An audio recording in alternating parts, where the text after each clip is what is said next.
So you want to start a yoga practice. I know it can be really intimidating to kind of just drop in on a yoga class when you're not really sure about what you're doing. You might not enjoy, like me, you might not enjoy feeling like a beginner or feeling like a novice or feeling like out of place, like everyone else kind of knows what's going on and you don't. So that's why I've made this video. So before we begin, it's really important to know that yoga is so much more than what we do in a yoga class inside of a studio, usually. So we're usually coming and we're moving our bodies and we're getting some sort of experience of calm and relaxation. And how does that work? Well, the practice of yoga is really opening up the physical body, but also the energetic body. So as we're taking this link between our mind and our body, we're connecting through our breath, we're connecting to the sensations that we're feeling throughout our practice. We're beginning to create this unsheathing, where these layers can kind of start to dissolve away from us, and we're able to be more clear, more centered with ourselves, particularly in the energy body. So in yoga, we use the word pranayama to indicate the practices that we do when we're breathing.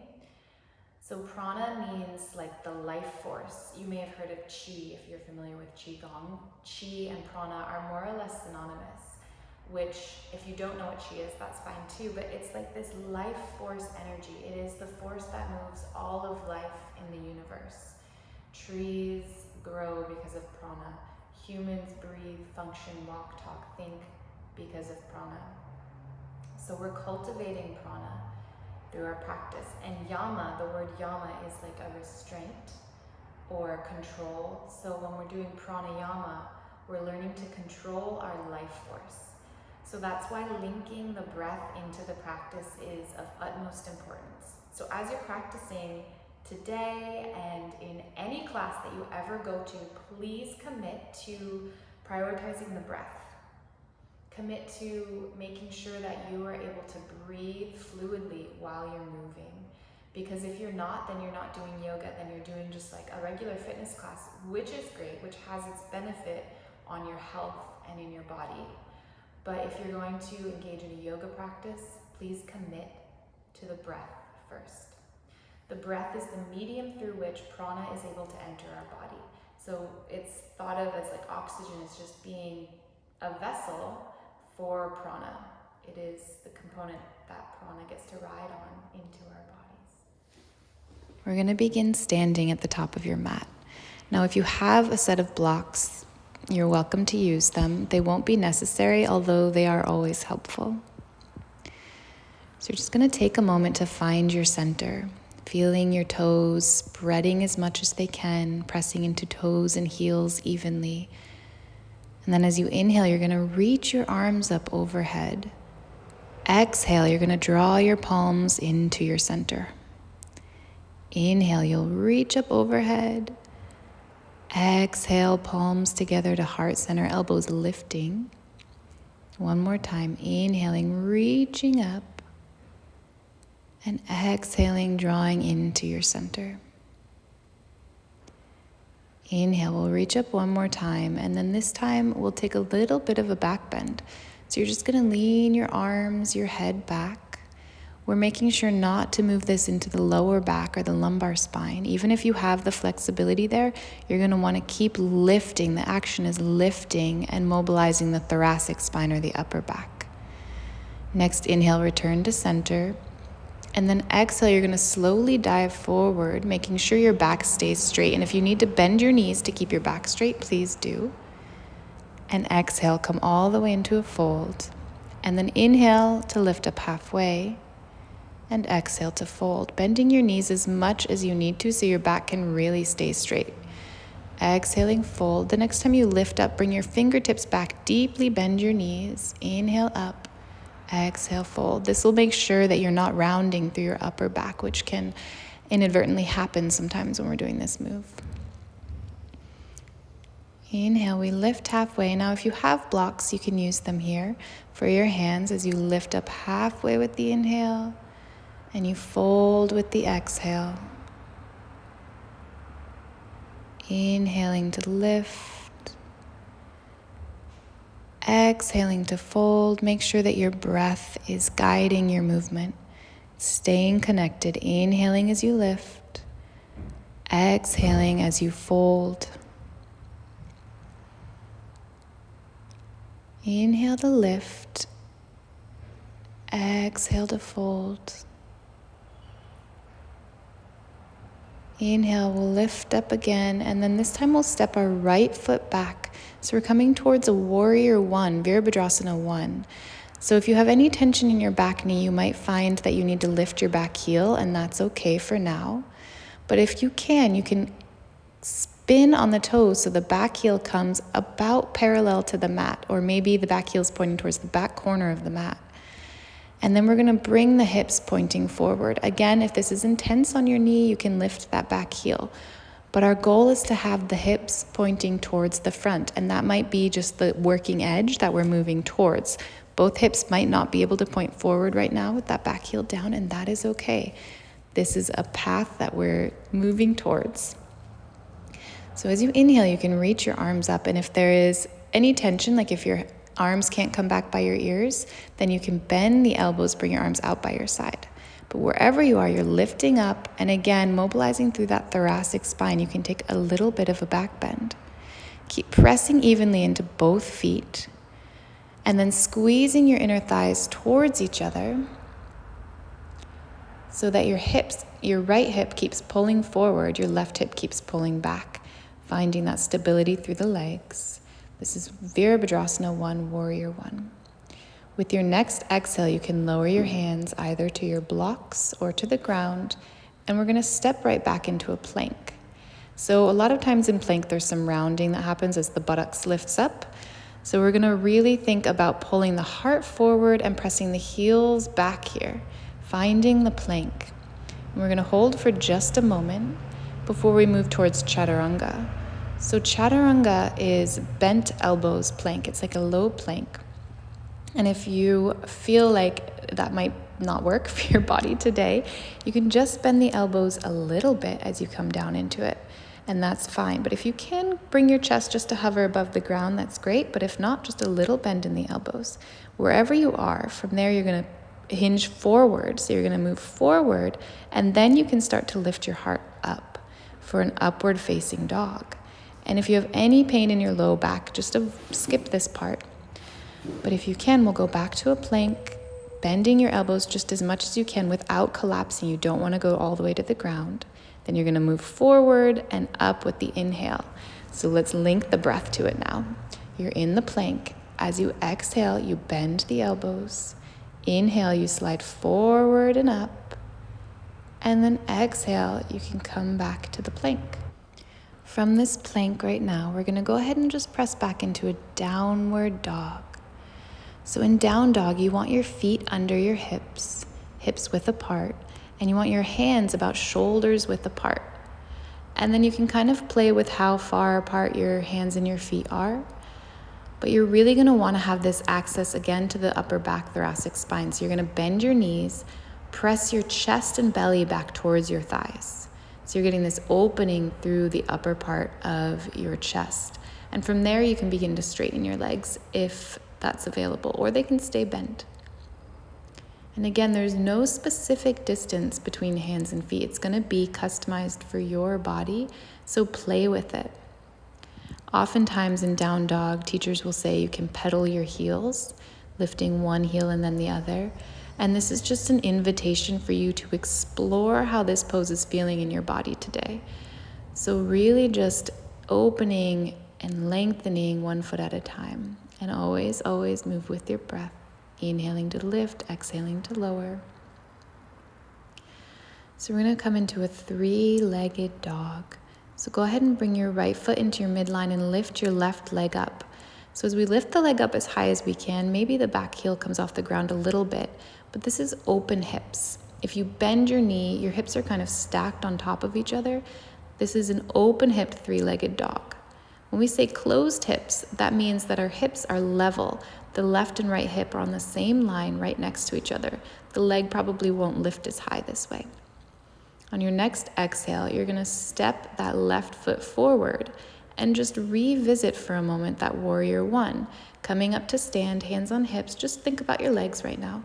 Pressing into both feet, squeezing inner thighs towards each other, and then we'll just come to stand at the top of the mat. With an inhale, reach the arms up overhead.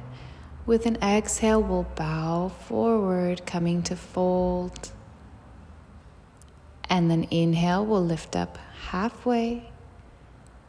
As you exhale, you'll step your left foot back, finding a warrior one on this side. So the same principles as the other side.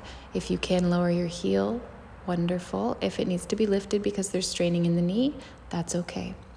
Both hips aiming towards pointing forwards. Again, they might not both be pointing forwards right now, but that is the intention and direction they're moving.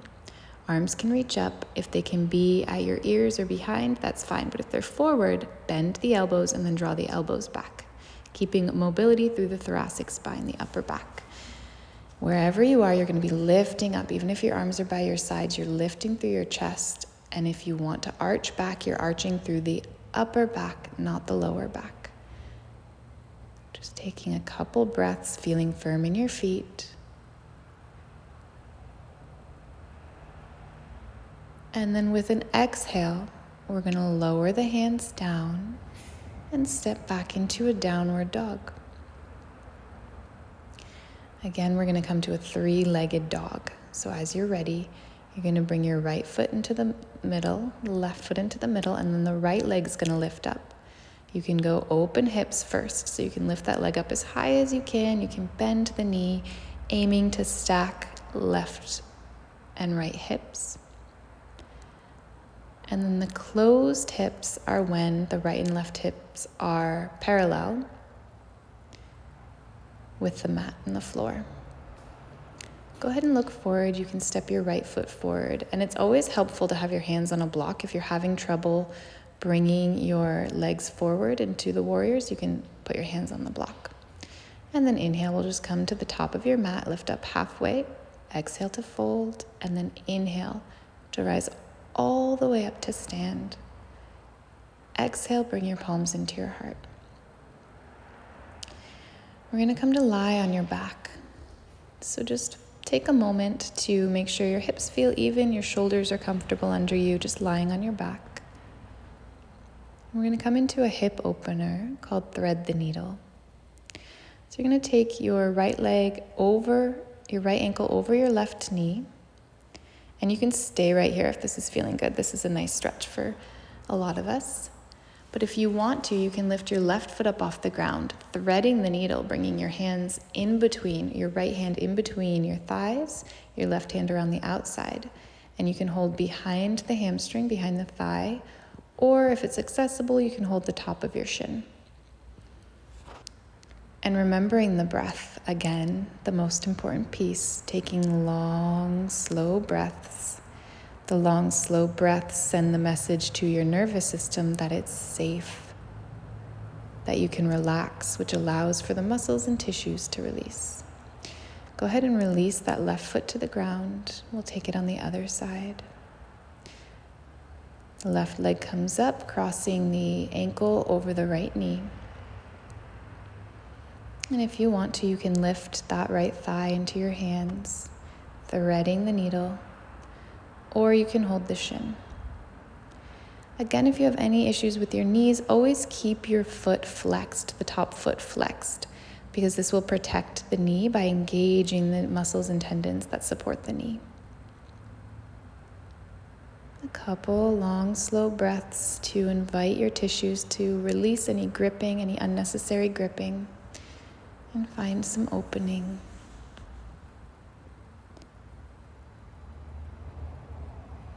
And then you can release that right foot down, release the left foot down.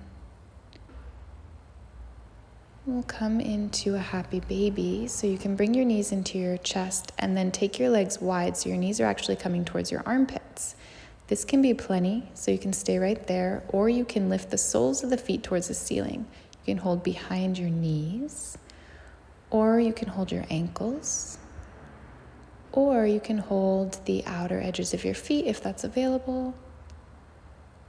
or you can hold onto your big toes with your first and second finger, which kind of creates more of a flexion through the ankle and the foot.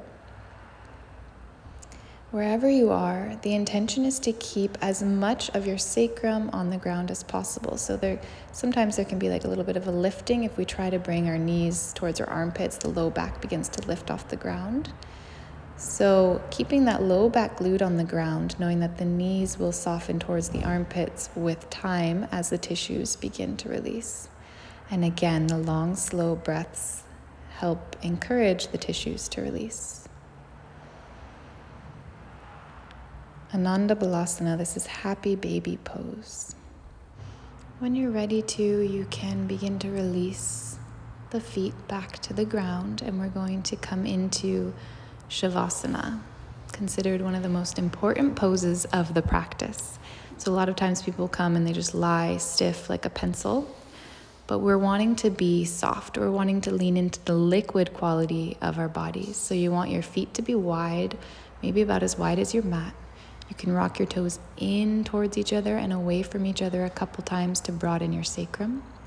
You want to make sure your shoulder blades are tucked under you. Your arms are out to the sides significantly, so they're probably off of your mat, palms facing up.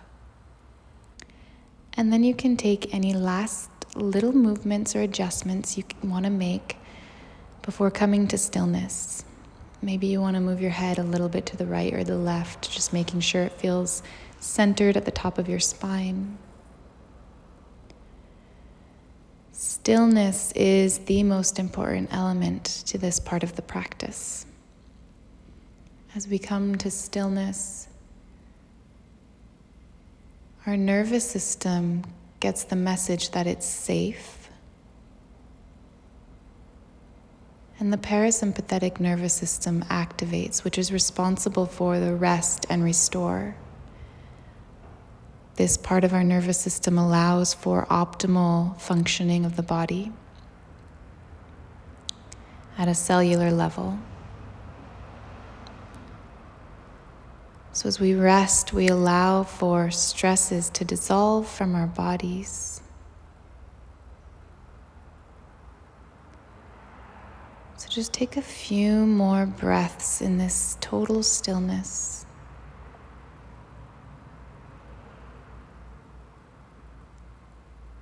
And then as you're ready to, you can begin to take some gentle movements in your fingers and your toes. Maybe rolling your eyes beneath the sockets. And moving slowly, you can take a big overhead stretch before rolling to your side.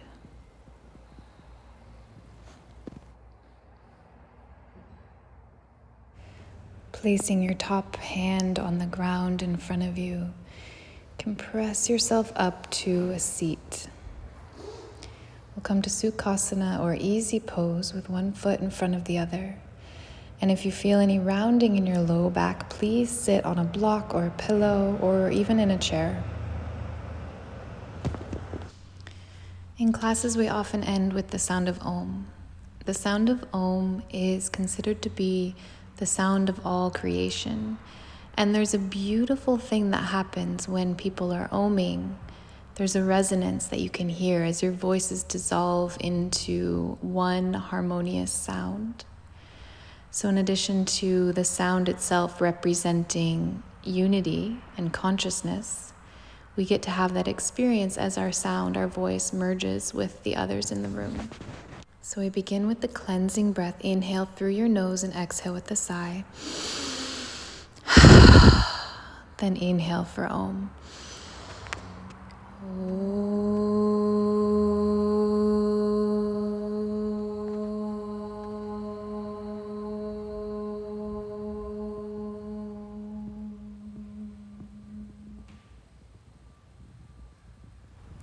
And we usually bring our palms together in front of the heart and say Namaste, which means the light within me, the life force within me, recognizes the light, the life force within you, and bows and honors to that unity consciousness expressed in each of our individual selves.